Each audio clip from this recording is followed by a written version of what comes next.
नमस्कार, मैं Meenakshi Singh. Healthy vibes में आज बात करेंगे हाइपोकॉन्ड्रिया यानी खुद को बीमार समझने की, और जानेंगे इससे छुटकारा पाने के तरीकों को। कुछ लोगों को आदत होती है बीमार बनने की। इनके आगे किसी भी बीमारी का नाम लें, इन्हें पहले से होगी। बीपी की बात करें तो बीपी, और शुगर की तो इन्हें शुगर, और तो और हार्ट अटैक की बात सुनकर कहने लगेंगे इन्हें भी हार्ट प्रॉब्लम है। हेल्थ को लेकर इतनी चिंता कि इलनेस एंजाइटी का शिकार हो जाते हैं। इनका दिमाग शारीरिक तौर पर फील होने वाली छोटी मोटी परेशानियों को गंभीर बीमारी से जोड़ लेता है। अगर इन्हें पता चल जाए कि ब्रेन ट्यूमर की शुरुआत सिर दर्द से होती है, तो ये अपने साधारण सिर दर्द को उससे जोड़ने लगेंगे। साइकोलॉजी में ये मनोदशा कहलाती है हाइपोकॉन्ड्रिया, और इससे पीड़ित लोग हाइपोकॉन्ड्रियक। और हाँ, यह ज़रूरी नहीं कि खुद को बीमार बताने वाले सभी हाइपोकॉन्ड्रियक हों। हो सकता है उनमें से कोई वास्तव में बीमार हो, और ये भी हो सकता है कि कोई अटेंशन या सिंपैथी के लिए ऐसा कर रहा हो। रिसर्च से सामने आया कि बीमारी का दिखावा करने की आदत पुरुषों की अपेक्षा महिलाओं में अधिक होती है। सारा दिन ठीक रहेंगी, लेकिन पति को देखते ही पेट दर्द, सिर दर्द या बीपी का नाम लेकर लेट जाएंगी। अटेंशन पाने के लिए 4 लोगों के बीच बीमार बन जाएंगी, लेकिन इसका हाइपोकॉन्ड्रिया से कोई लेना देना नहीं। हाइपोकॉन्ड्रियक माहौल देखकर बीमारी फील नहीं करते, बल्कि इन्हें हमेशा फील होता है कि वे बीमार हैं। नॉर्मली बीमारी के संकेत मिलने, जैसे बुखार में शरीर गर्म होने पर चिंतित होना हेल्थ कंसर्न है, क्योंकि बुखार है तो शरीर गर्म होगा ही। लेकिन बिना शरीर गर्म हुए खुद को बुखार में समझने का मतलब है हाइपोकॉन्ड्रिया। हेल्थ कंसर्न में डॉक्टर से मिलने के बाद चिंता दूर हो जाती है, लेकिन हाइपोकॉन्ड्रियक डॉक्टर के कहने पर भी नहीं मानते कि वे स्वस्थ हैं। इलनेस एंजाइटी के कारण बार बार टेस्ट कराते हैं, डॉक्टर बदलते रहते हैं। टेस्ट रिजल्ट ठीक होने पर भी तसल्ली नहीं होती। कई बार तो टेस्ट रिजल्ट और डॉक्टर दोनों को ही गलत ठहराने लगते हैं। ये सब जानकर आप सोच रहे होंगे, अगर कोई ऐसा सोचता है तो सोचता रहे, इससे क्या फर्क पड़ता है। असल में तो वह ठीक ही है, बीमारी तो उसका वहम है। लेकिन नहीं, बीमारी का वहम भी अपने आप में बीमारी है। नेगेटिव सोच और डिप्रेसिव मनोदशा का रिजल्ट है ये। भले ही वह फिजिकली फिट हो, लेकिन नेगेटिव सोच से स्वभाव में चिड़चिड़ापन आ जाता है, कार्यक्षमता घटती है, कैरियर खराब होने लगता है, आर्थिक स्थिति बिगड़ जाती है। ऐसे लोग बीमारी के डर से घूमने फिरने और सोशल गैदरिंग्स में जाना अवॉइड करते हैं। ये अपनी तो अपनी फैमिली तक की क्वालिटी ऑफ लाइफ खराब कर देते हैं।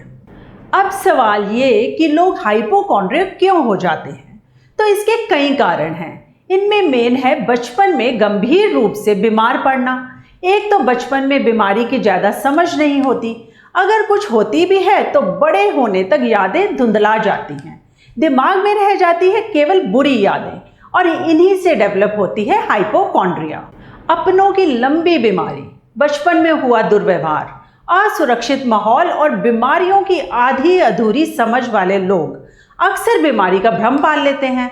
दूसरों की बीमारी जाने समझे बिना उसका मिलान अपनी शारीरिक संवेदनाओं से करने की आदत धीरे धीरे इलनेस एंजाइटी में बदल जाती है।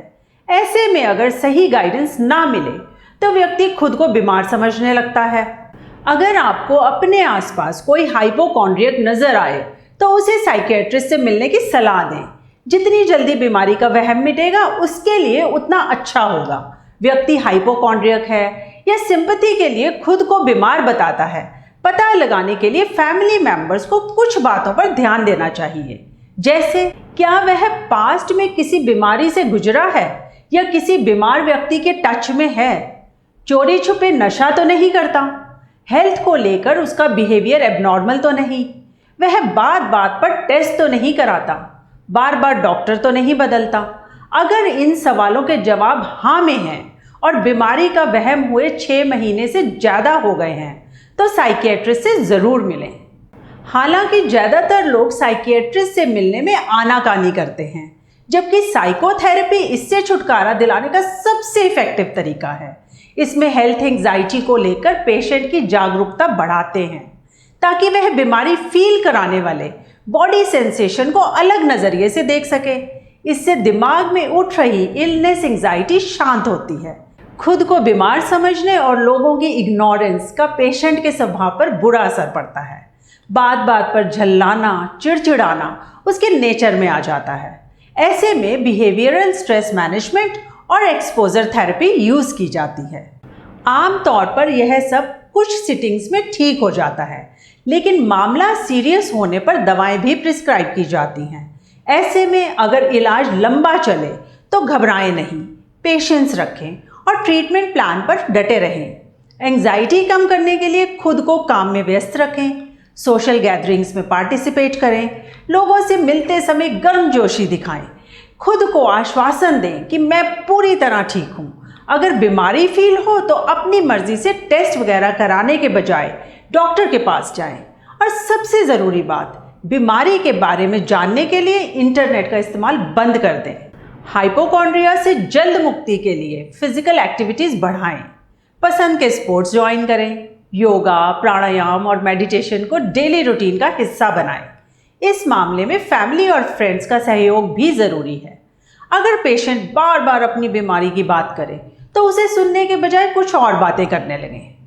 वैसे तो हाइपोकॉन्ड्रियक होना किसी भी रिश्ते के लिए ठीक नहीं, लेकिन इसका सबसे बुरा असर पड़ता है मैरिड लाइफ पर। वैवाहिक रिलेशनशिप में किसी भी रिश्ते से अधिक अपेक्षाएं होती हैं। ऐसे में रिश्ता निभाने के लिए साथी को पूरी ईमानदारी से अपने बारे में बताएं, जिससे वह आपकी परेशानी समझे और इससे मुक्ति दिलाने में मदद करे। उम्मीद है आज की जानकारी बीमारी का वहम यानी हाइपोकॉन्ड्रिया से छुटकारा दिलाने में मदद करेगी। चैनल को सब्सक्राइब, लाइक और शेयर ज़रूर करें। इसी कामना के साथ कि सब स्वस्थ रहें। अगले प्रोग्राम में मिलेंगे एक नई जानकारी के साथ। धन्यवाद, नमस्कार।